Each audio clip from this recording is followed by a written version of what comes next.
नाज़रीन तव्हां खे ब्रेकिंग न्यूज़ ॾेई रहिया आहियूं। वज़ीर-ए-आज़म शहबाज शरीफ़ इमरान ख़ान जे एबटाबाद तक़रीर खे मुल्क साज़िश करार ॾींदे क़ानूनी कार्रवाई जो इशारो ॾेई छॾियो आहे।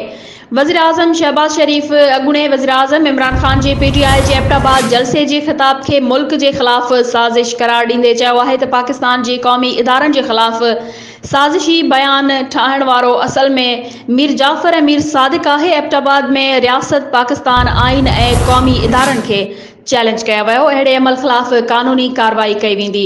हुन चयो त इमरान नियाज़ी सियासत न पर साज़िश करे रहियो आहे ऐं ही साज़िश पाकिस्तान जे ख़िलाफ़ करे रहियो आहे।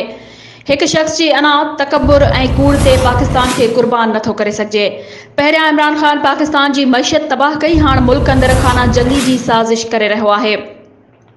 शहबाज शरीफ़ चयो त मुल्क अंदरि खाना जंगी जी साज़िश नाकाम बणाईंदासीं ऐं मुल्क अंदरि साज़िश कंदड़ ख़िलाफ़ क़ानूनी कार्रवाई कंदासीं।